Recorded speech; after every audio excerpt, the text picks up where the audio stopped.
There we go, there we go, there we go. Oh no, I forgot. I gotta check the sound.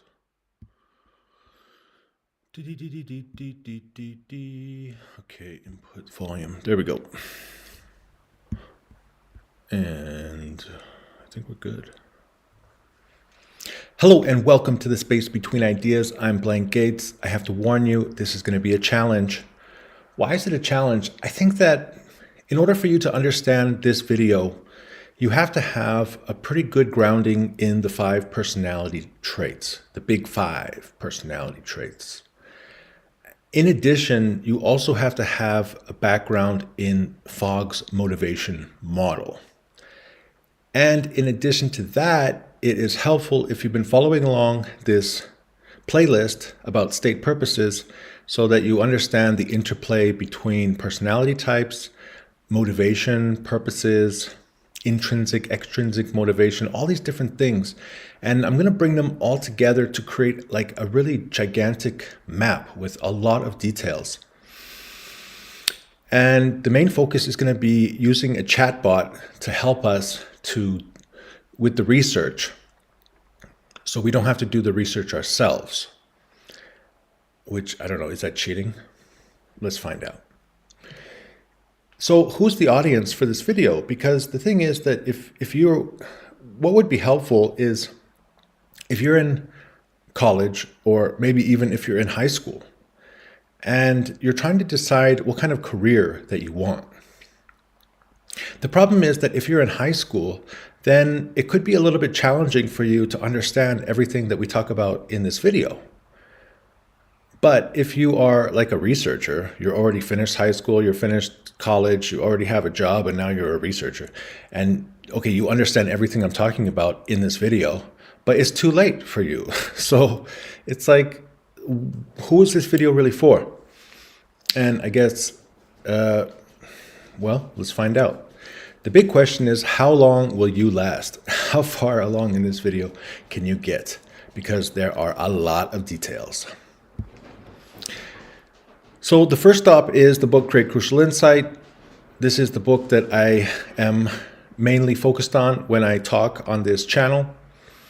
And I have a Linktree link above. If you'd like to purchase this book, you can buy it directly from Thomas Buckolz using the Linktree link above. You can find either he has the paperback version, or there's also a link for a digital copy. Now we're going to go down to the table of contents. As you can see, there's these things called checklists. We're going to go down to this one called state purposes. In the past 8 videos, we have been discussing this idea: envision purposes that motivate or can motivate individuals, teams, relationships, and activities. And then boom, there's like all these ideas. And every time I teach this, people go to sleep. And I don't know, I mean, when I first started reading it, I fell asleep. And this happens sometimes when you go to church, because I think it's because when you talk about very broad and deep intellectual things that are like the words, they don't seem to be that hard to understand, but do I really understand the concepts? Then sometimes it just knocks people out. And then in church, of course, you're sitting like next to people and it's warm, and then it's like emotionally like calming, and then what? So if you haven't been hypnotized yet with that opening, let's begin. We begin with this concept called the big 5 personality traits. And I like this image because of this thing called a scope. You see here, we have conscientiousness, means the tendency to be organized and dependable. And at the high level, we have efficient and organized. At the low level, we have easygoing and careless. So it seems that every person, they have these elements in their personality. And the next important thing is to know how much. How much do you got? And, I watched this video the other day. This professor was talking about that your personality is defined as something that you are today, and then you are like 6 hours later, and you are tomorrow, and you are 6 months from now. And it's like, okay, but why is it that every time I take a personality test, like every couple of years or every couple of months, or, I'm always getting slightly different things, different results. And also, how is that connected with my job? How is that connected with motivation? How is that connected with, like, how do I figure out all these things? So what we've been doing is we've been using these big 5 personality traits. You can see them here, 1, 2, 3, 4, 5. And then we also use the categories of purposes or motivations. In this case, we're really focused on this idea of potential. To shape potential, you can go back and think about your mom. So your mom said to you, "You're not living up to your potential. You have so much potential." Or maybe it was just me. You're this. Okay, maybe my brother doesn't. I have a brother that always watches my videos. So my mom used to always say to me, "You're the smartest of all my 5 children." But what are you doing with your life? It's like, what's going on? Like, can't you find a purpose?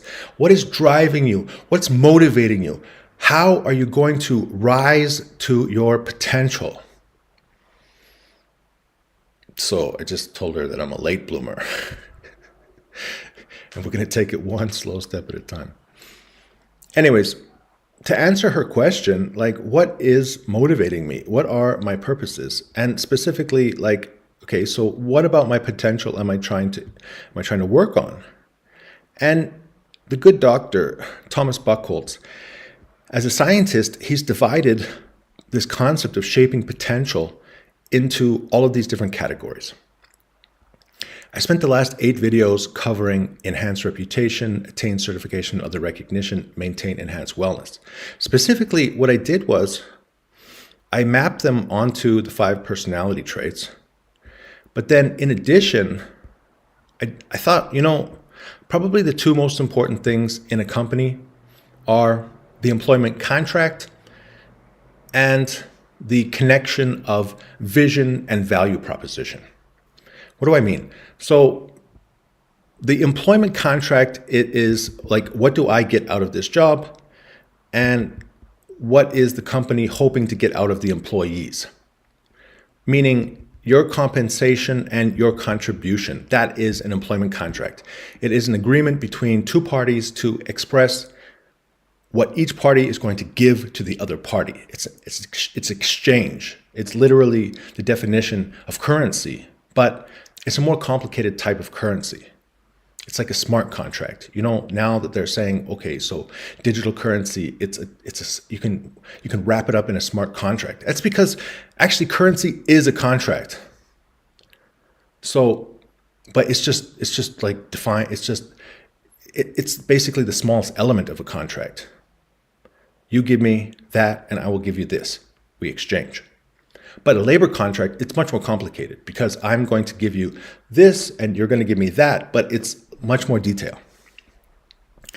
And my argument was that if you understand what's motivating your employees, and then you can help them to achieve those things. And if the employee can understand what the company wants from them, from this perspective of like what motivates the company to bring you on board, what do they need from you, then we'll have a much better contract relationship, motivation-based contract relationship. And it follows that same pattern with the concept of like, how is the company pursuing its motivations? Meaning, what is the company vision? What is the mission? And what are the methods? How do we get to where we want to go? And then the value proposition, meaning what does the customer get out of the product or service? And again, I went through these various types of motivation and mapped it onto this table. But today it's going to be a little more difficult because of this reason down here. So now we're onto this thing called deploy, gain, or create resources, methods, skills, or knowledge.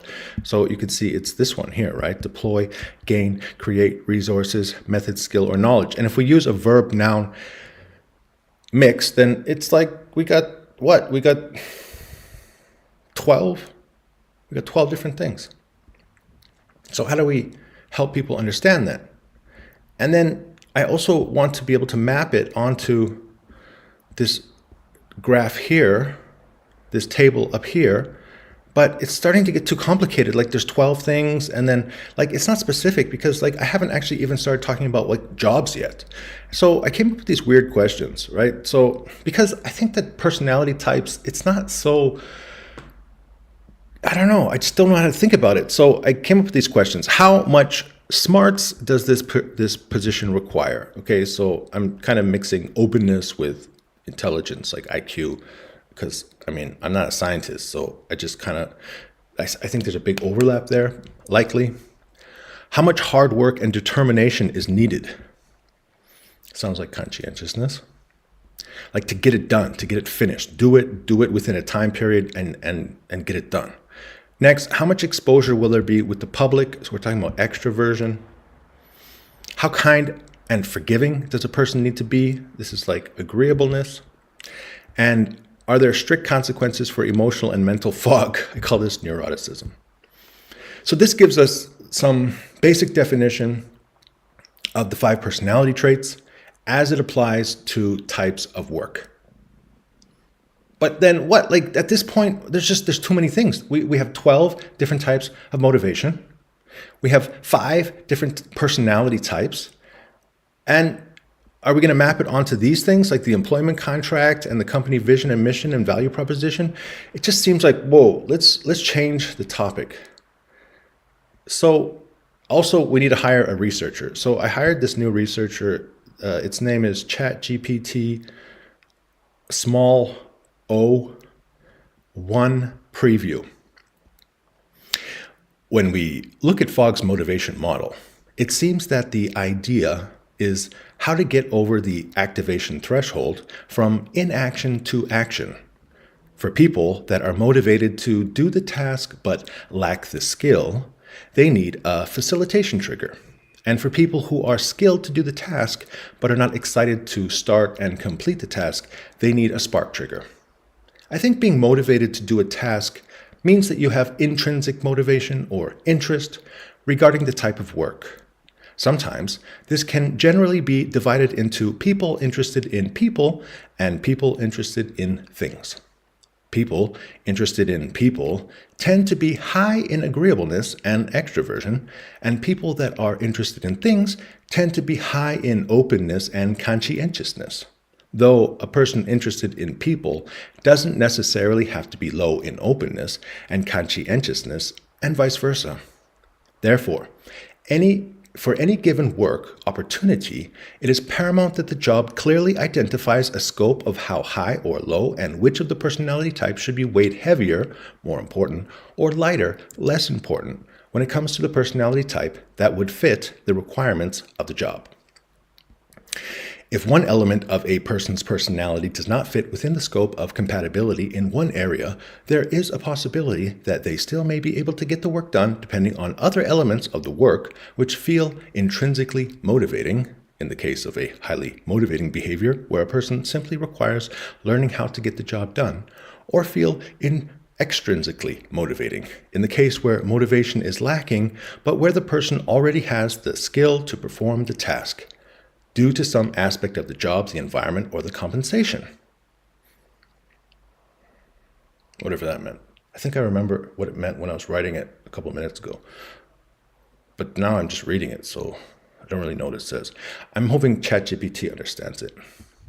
I would like you to list 25, actually it's supposed to be 24. I would like you to list 24 jobs that might be considered highly desirable and pay enough to lead a household. Leading a household means that one person would work outside the home while a second person would raise children within the home, especially during the years when children are not in school during the day.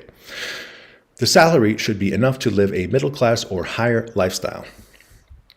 Right? So this is what? The American dream. This is like what everybody wants, like all over the world. And yeah, okay, so there may be like groups of people who are saying, no, I want both people in the home should be both working, and people should not be at home taking care of children, and having children is your own decision, and who you marry and who you are with. And I'm like, okay, whatever. Fine. I lived in China for 10 years. I lived in Russia for 2 years, Belarus for a year, Saudi Arabia for a year. I lived I've traveled all over Europe. I've been in France. I was in France for 6 months. I was in England for 3 months. I was in Mongolia for a year. I was in North Korea. I was in South Korea for 6 months. I've been to Australia. I've been all over the world. I lived in the US. I lived in California for 2 years. I lived in New York for 2 years. I've been everywhere. And like, okay, there are voices and loud voices out there. But the majority of people, the vast majority of people who are silent because they do not have a voice in the media, want enough money to lead a household or be with someone who has enough money to lead a household. The first column, you will list the job titles which correspond to the following elements of motivation. The elements are related to the following noun-verb combinations. The verbs include deploy, gain, and create, while the nouns include resources, methods, skill, and knowledge. 3 multiplied by 4 equals 12, and therefore there should be at least 2 jobs for each of the verb-noun combination job type and descriptions. In the next 5 columns, please define the scope of each of the 5 personality types which would be optimal for the position. Use the general framework to make your calculation. How much smarts does this person require? Okay, so we already read this on the other page. Once again, you are to create a table with 6 columns. The first column being jobs, where one row would have the category titles such as deploy resources, deploy methods, deploy skill, deploy knowledge, gain resource. So I start going through some of those combinations. The 2 rows under each of those category titles would be a job name and a description. The next 5 columns would include openness, conscientiousness, extroversion, agreeableness, and neuroticism in the intersecting cells, jobs, and personality types. You would input a number or a scope such as 5 or 5 to 7. If the personality type is not very impactful on the job, but a benefit, it can still have a high number, though if the personality type is essential, then there should be an additional letter grade. Grades include A for absolutely essential, B is highly beneficial, C is neutral, and D is indicative of a type that does not influence the work much. Do you understand the instructions, and do you require more information to assure optimal results? So, all right, so now it's been thinking for 5 seconds. I don't know, mapping out the job categories, confirming understanding. Yes, I understand. So it's basically saying we need a table with 6 columns. There's going to be jobs which have job categories, 2 jobs under each category, and then we have the 5 personality traits. Good. Then they're going to assign a number range from 1 to 10 for each personality trait, and a letter grade, A, B, C, D. Yeah, so I said, can you list all the categories first? So it listed the 12 categories. I just wanted to make sure we had all the categories correct. And then I said, all right, so let's first list the jobs, right? Because, sometimes if there's too many steps or there's too many things, then beep, bop, boop, it doesn't work. So, all right, so we got how many jobs? 24. Supply chain manager. What is that? Manages the flow of goods, services, and information within a company to ensure efficient operations. The flow of goods. Supply chain manager.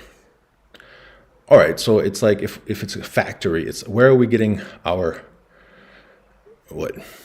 means of production, inputs to production. We need goods and services and information for our operations. Okay.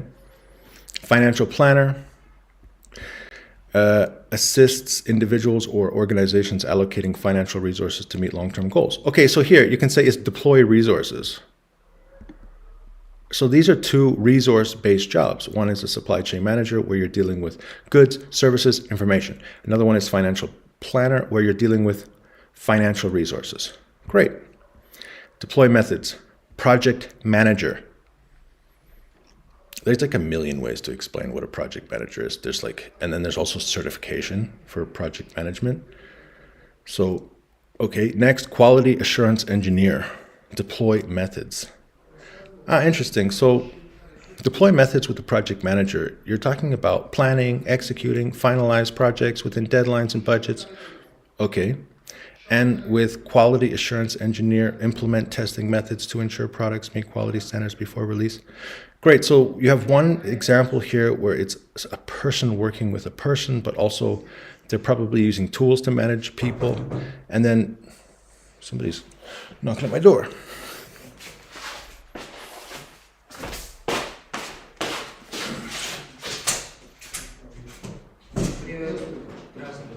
У вас, короче, Где твой собака, брат? Что? Собака, Черная. Черная собака. Какая проблема? Нет проблем, брат, просто интересно просто. потом чачуна. Где?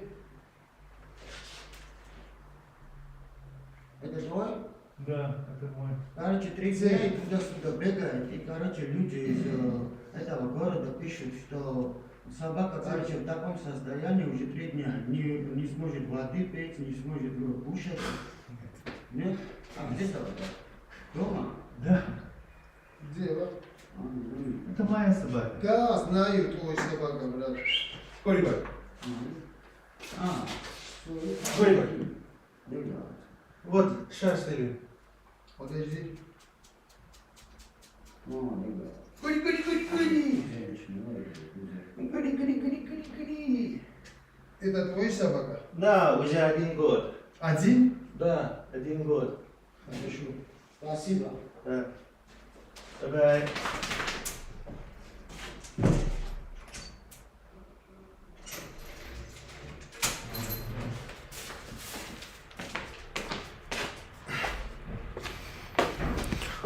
Okay.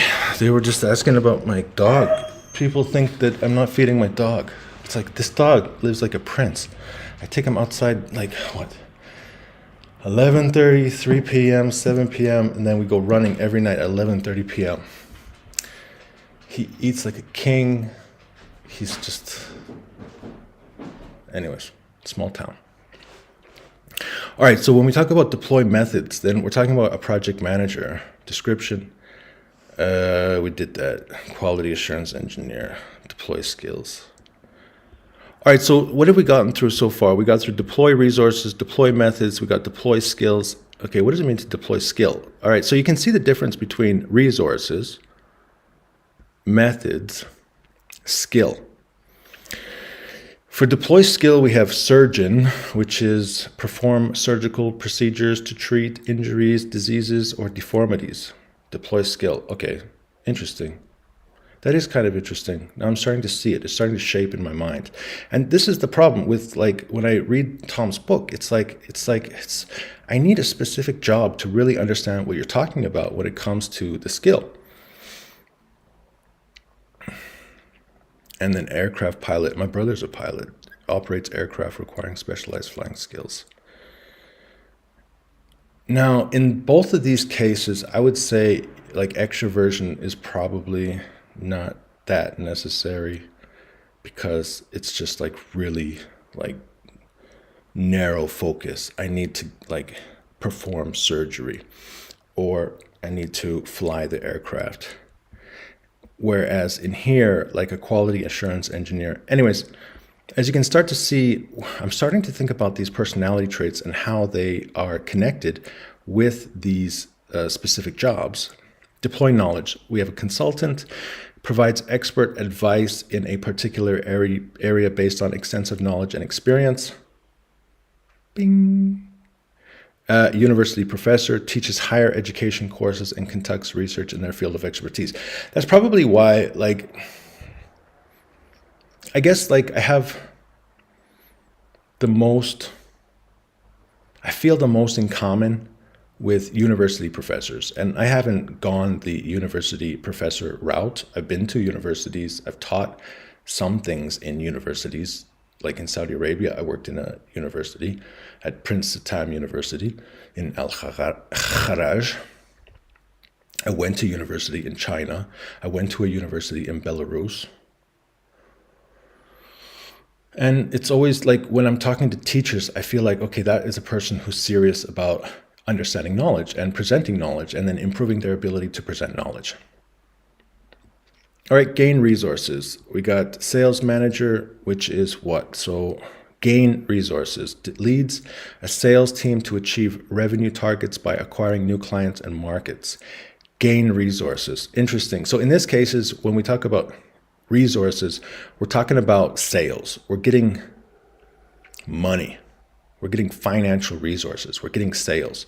And at the end of the day, that's really what an organization is about, is accumulating financial resources, meaning sales. Business development executive identifies growth opportunities and builds strategic partnerships to increase company resources. All right, so then, okay, you have two different levels. You have one level, which is somebody else is making the product. I'm just selling the product so we can get the money. And then the other one, the business development, is like, okay, well, we need to figure out where to deploy our salespeople in order to gain those resources. Gain methods. Research scientist conducts experiments to deploy new methodologies and innovations in their field. Research scientists. Gain methods. All right, what does that mean? Let's take a look at gain methods and gain skills kind of together, because what's the difference between a method and a skill? If we go up here, the difference of method and skill, deploying a method meant a project manager and a quality assurance engineer. Okay, so that's a management process, where a skill, it's like fly the plane, do the surgery. And then if we go down here where we have gain the method or gain the skill, then a research scientist is like, all right, we need a thinking map. We need, I saw this one TikTok today. It was kind of interesting because the guy, he was talking about how ridiculous string theory is. And I don't know, maybe Tom will get mad. This is a secret. Tom said that string fit theory is nothing more than some pretty math. So I was like, what? So, and for the first time when Tom was talking about math, he helped me to understand that math, it's a type of art. It's a type of art. And then I saw this TikTok and it kind of like reinforced the idea, because it's like, okay, math, it's not real. It's an abstraction. Like, yeah, you can measure temperature, but the measurement of temperature and temperature are not the same thing.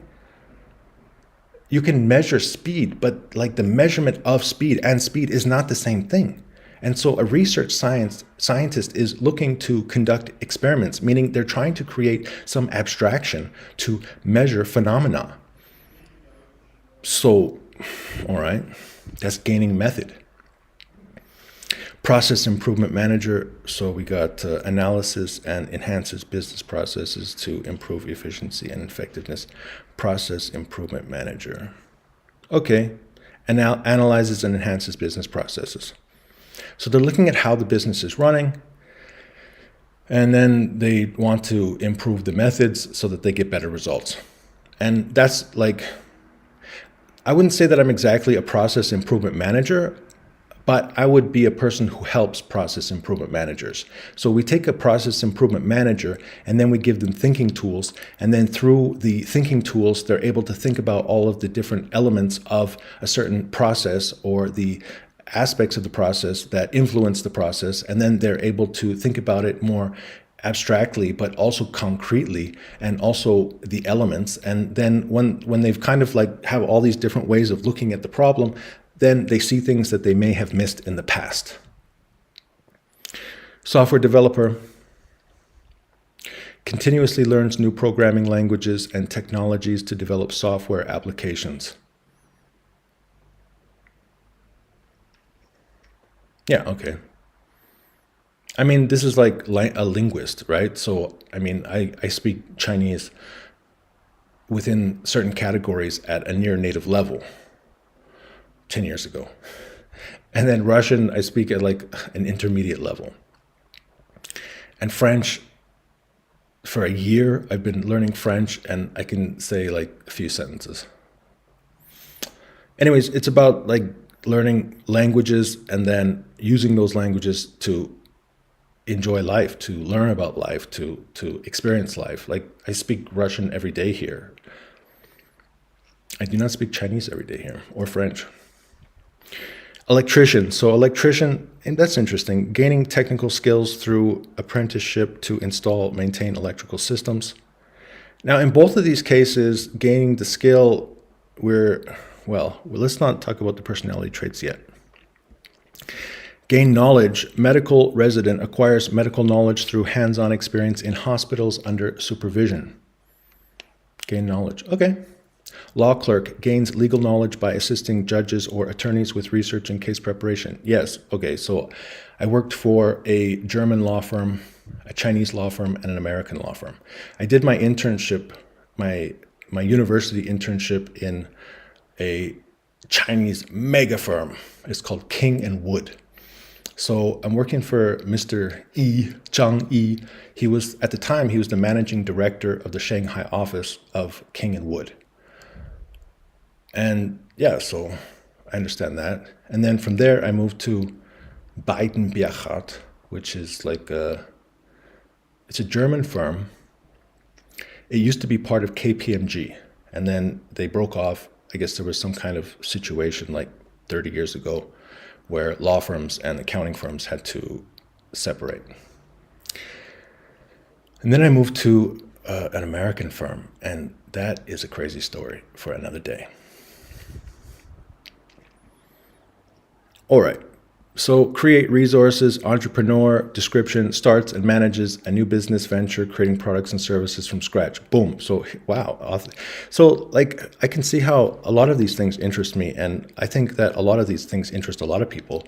And we definitely move through different stages of life and have experience with different types of jobs. And they're motivated by different types of ways to shape your potential. Author writes books or content. So I created this course. You can go to my website, spacebetweenideas.com, and you can buy my course, which is going to help you understand a lot of the basics. If you made it this far in the video, maybe you don't need those basics because, like, obviously you're smart. It's really hard to get to this 30 minutes into the video. Create methods, software, architect. Yeah, this is different than a programmer. Remember that a programmer, like a developer and an architect, are a little bit different than each other. And I don't know, should we go into that?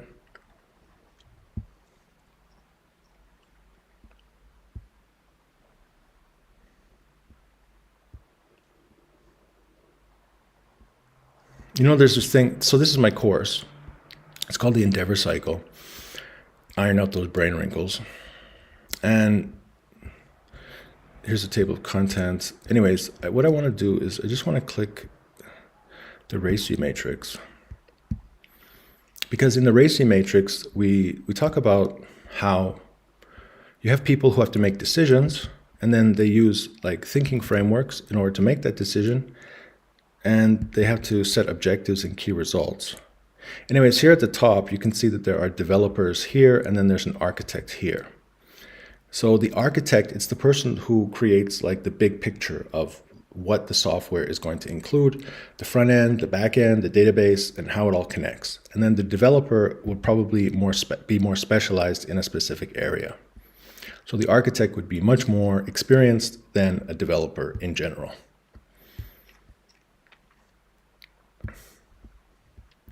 Create skills. Now, so we're moving from methods to skills. Now, again, what's the difference between methods? A software architect, they need to understand the software solutions. Education curriculum designer. Wow, so I created a course and I had to create these methods. I had to design the new teaching methods and educational programs for schools and organizations. And I have a lot of ideas about education, specifically AI, and how in the future we're going to have AI teachers. And how would you build a platform right now in order to train your robots and then help them? And then eventually, if you have tutors and then you have an AI tutor, at some point, people are going to prefer the AI tutor over the real people. And then at that point, your costs disappear. Anywho, now next is skills, create skills, corporate trainer. So we got develops and delivers training programs to enhance employee skills within an organization. Yeah, a corporate trainer, I like that. Athletic coach trains athletes to improve their performance through skill development and strategy. Yes. We also talk about that in my course. It's called, you can go to YouTube. It's called Deliberate Practice. And there's like this link from Amazon, this guy named Anders Ericsson. He talks about deliberate practice, and it's a really interesting video. But it's exactly here. We talk about how do you gain specific skills to improve your overall ability. Create knowledge. Academic researcher conducts studies and publishes findings to advance knowledge in a specific field. Creates new products and technologies, contributing original ideas to the market. Creates academic researcher, creates knowledge. Inventor, creates knowledge. Creates knowledge, academic researcher. Okay, so it means that in the past, we didn't have this knowledge, and then somebody created it. Or an inventor creates new products or technologies contributing original ideas to the market. All right, why did we do this? Because I wanted to just outline the 12 different categories, and also I wanted to go through all of the different jobs, and then I wanted to read the description. I knew it was going to take a long time, but I think it was necessary.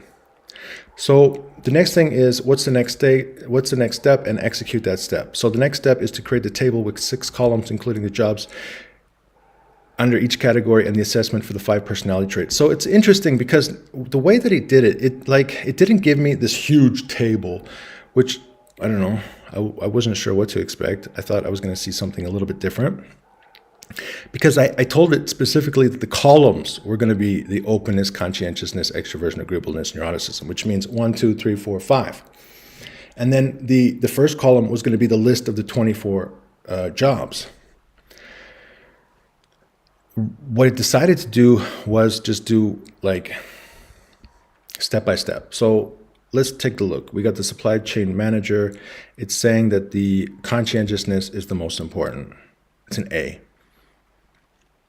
Now it says we need a little bit of agreeableness, we need a little bit of openness. Agreeableness, openness, conscientiousness. Financial planner, conscientiousness, openness, a little bit of agreeableness, and extroversion.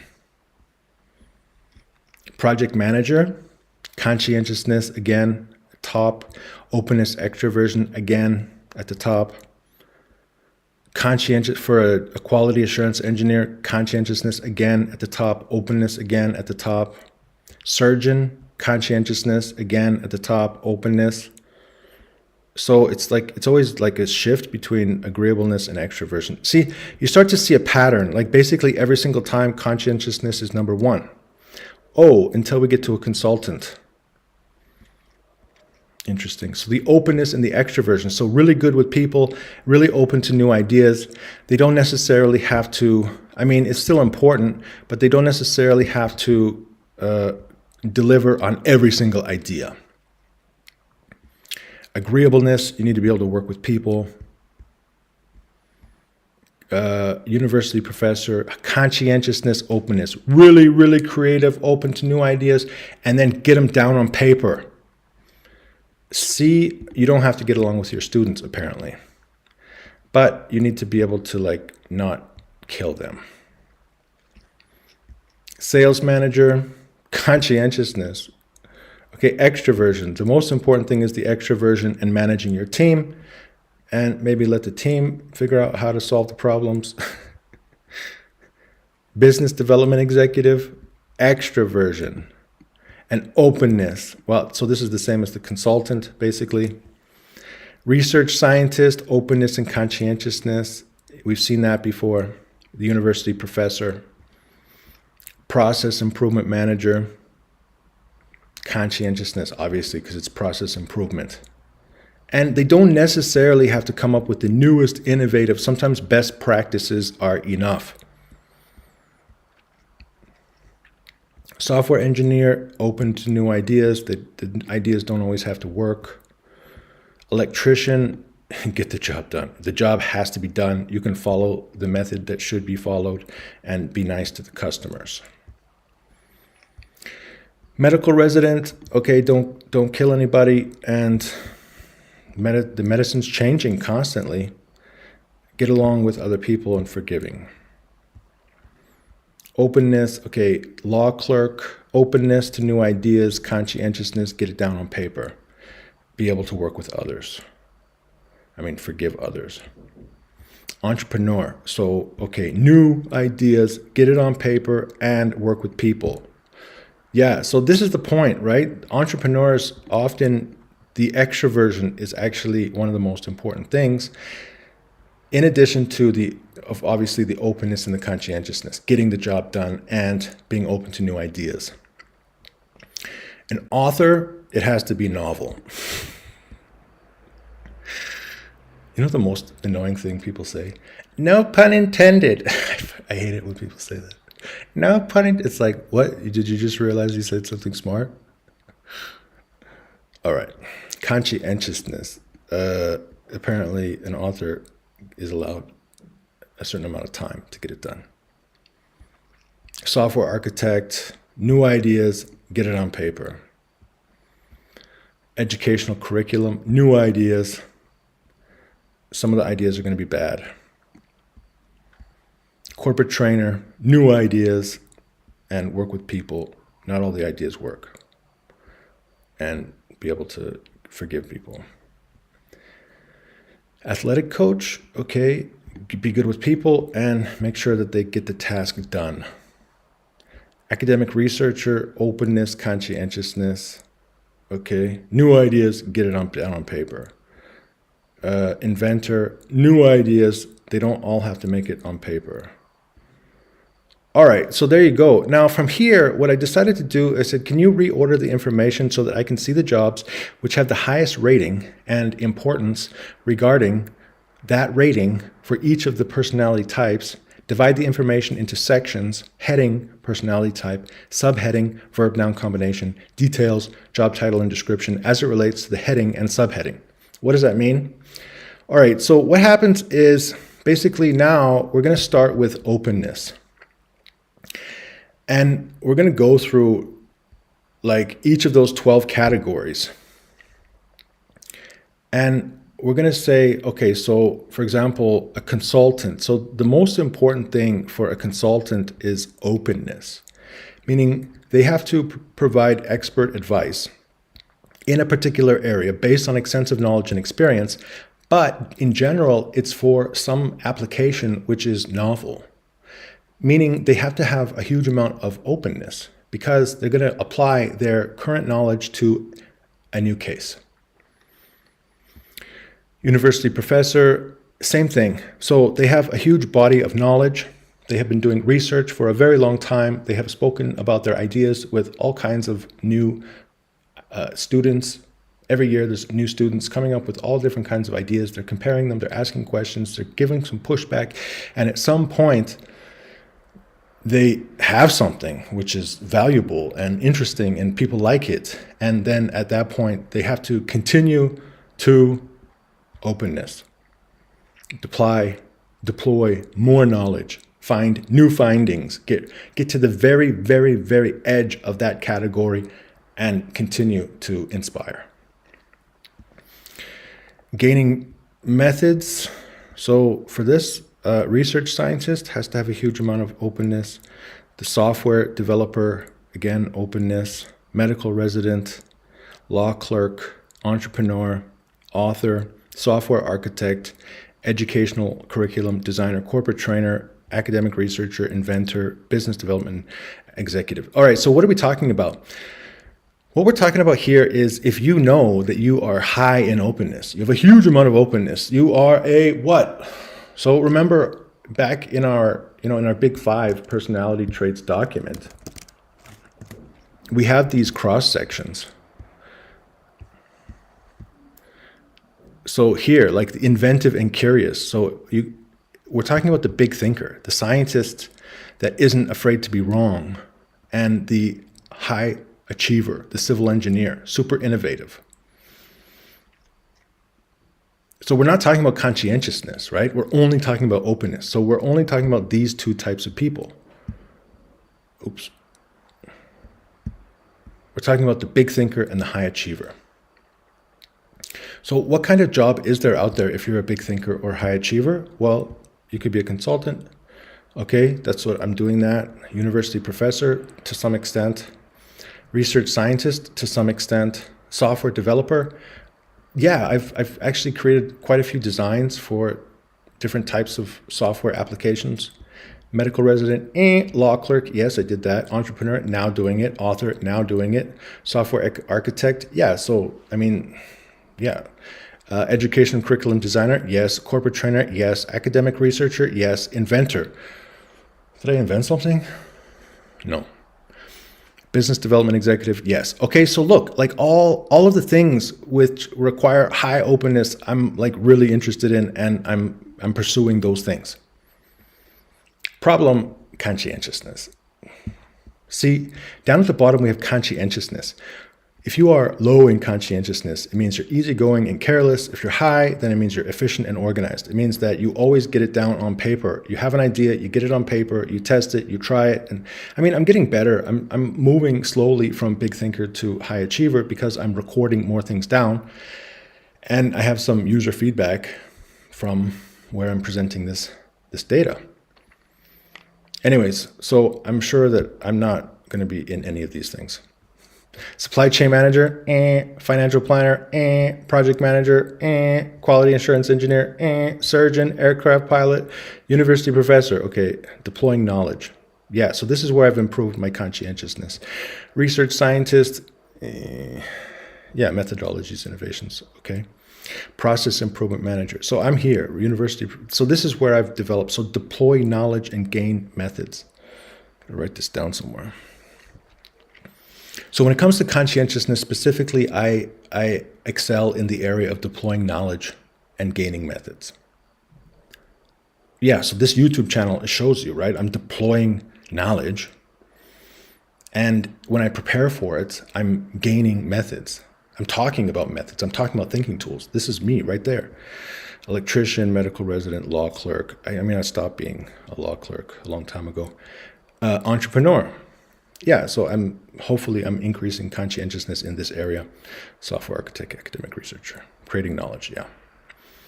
All right, now extroversion, this is where we're going to go back up to this other box. And extroversion's here. So we got the low in extroversion means introvert, high in extroversion meaning extrovert. We got solitary and reserved. We got outgoing and energetic.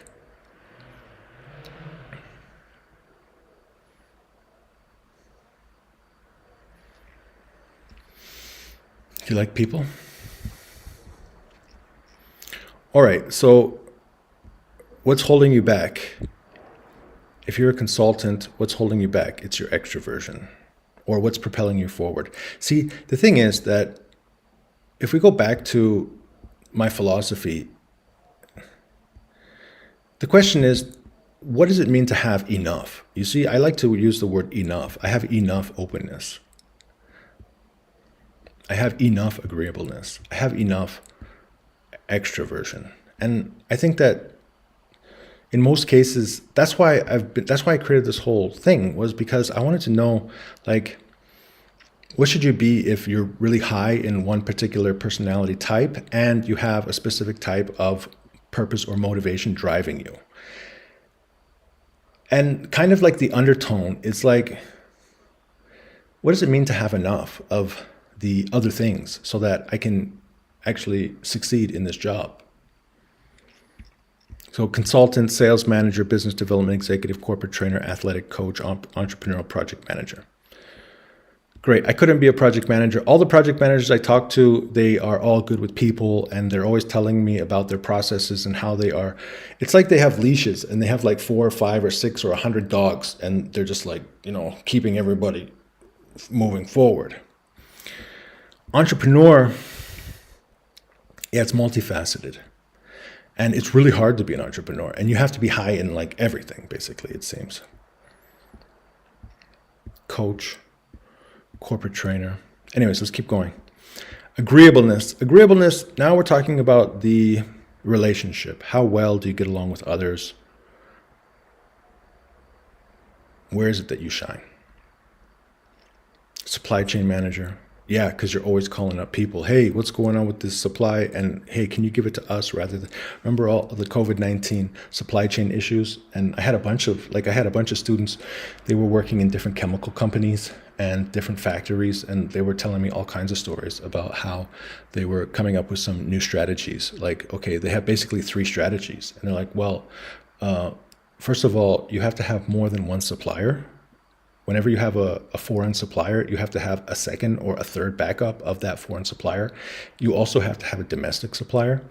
And then you also have to have plans for starting to have a deeper cooperation with some smaller suppliers so that at some point, if desirable, you can create a joint venture and then become your own supplier and then work deeper into the supply chain for that specific item. What are we talking about? Agreeableness. Financial planner, definitely. Like the financial planner that my parents have, like they just hang out. Like they go and talk, and then like they're never really talking about money. They're just like trying to get along with each other. Anyways, I don't know. It's actually not that important. Wow, something interesting here. Agreeableness is a B, a B, a B, a B. It's all B's. There's no A's. So, in fact, agreeableness is not necessarily the most important thing in business. It's nice to be agreeable. It's nice to get along with other people. But at the same time, you have to also be able to have the ability to judge and to know the difference between right and wrong, and then to be able to clarify and to express those ideas. Finally, they gave us a little description. It says, for most jobs listed, a lower level of neuroticism is preferred. Okay. So that's what I said. Like when it comes to neuroticism, like, Now I remember the lobster lesson by our good buddy and Canadian hero, Jordan Peterson.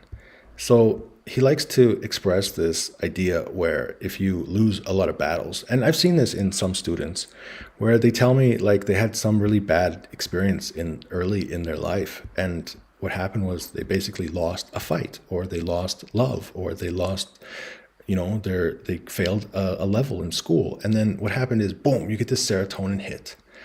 And this one lady just a couple of weeks ago was telling me that she tried some serotonin-based antidepressants.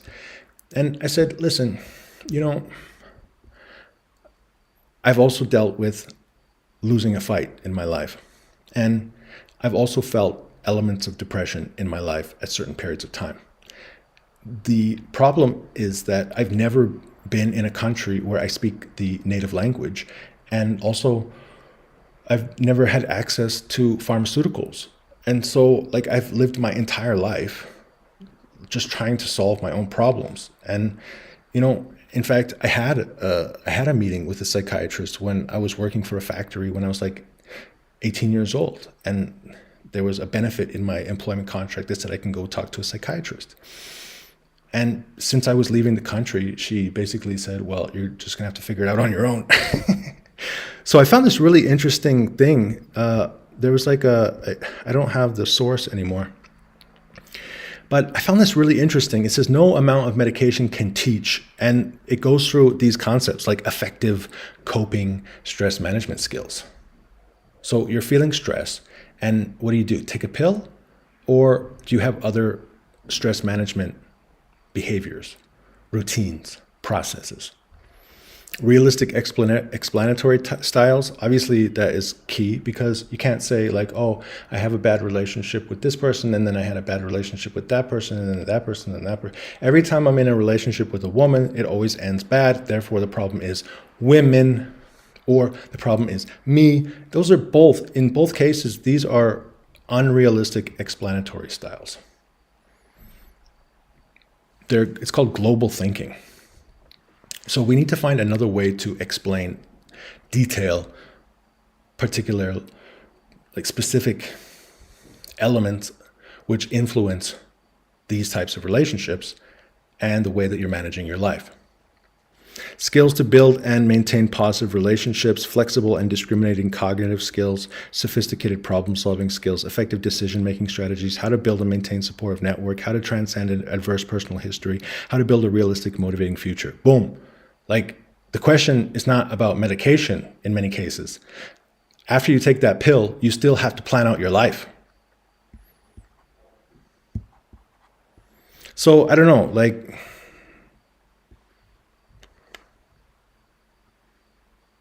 I don't know if this is even useful to look at the section on neuroticism, because it says basically it's better if you have low neuroticism. Like, what is it even saying? In the context of neuroticism, lower ratings are often more desirable. However, certain roles might tolerate or even benefit from moderate levels of neuroticism, especially in creative fields where sensitivity can enhance performance. Yeah, and if we go back to my understanding of neuroticism, I draw it out like this. So you have like a goal or a target, and people who are confident and secure, they set out that goal, they march directly toward the goal, and they achieve the goal. People who are high in neuroticism are sensitive and nervous, and so they start to move forward, and then they, ooh, oh, I'm scared, and ooh, oh, I'm feeling uncertainty, and ooh, oh, I'm feeling nervous, and ooh, I'm feeling hurt or lonely, and ooh, I'm caring too much about what other people say. Now, the question is there some benefit that comes through the process? All right, so let's look at that first example. If you say an author, well, guess what? Like, an author, they're telling a story, and life is actually about these emotional experiences, and it takes us on these side journeys. Like the adventure, yeah, it's to set that goal. But okay, remember that movie Labyrinth? And the girl, she walks up into the maze, the labyrinth, and she talks to that little worm. And the worm says, okay, which way do you want to go? And then she's like, I don't know, which way should I go? And he says, you should go this way. And she says, okay, thanks. And then she goes. And then he says, well, good thing I didn't send her that way. Good thing she didn't go that way, because it would have led her straight to the castle. What kind of movie would you have if she ran straight to the castle? Like, she goes there and it's over. Okay, that was a 10-minute movie. Thanks.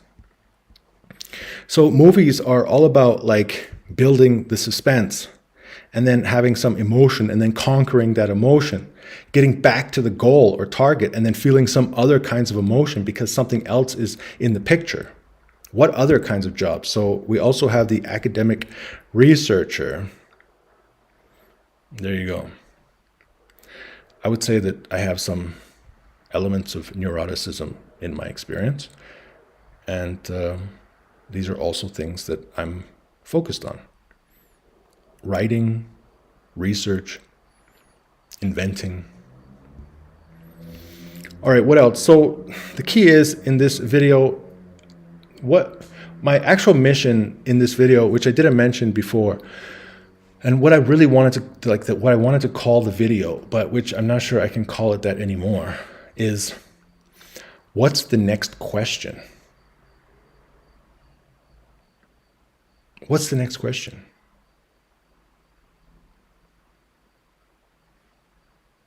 If you have a question, if you can think of a question, where should we take this conversation? You can comment below and we will go in that direction. Otherwise, I'm going to have to just take a little break here and we will figure out what the next question is, hopefully before Saturday. Thank you for joining me here in Space Between Ideas. And if you made it to the end, then you are a nerd. Bye-bye.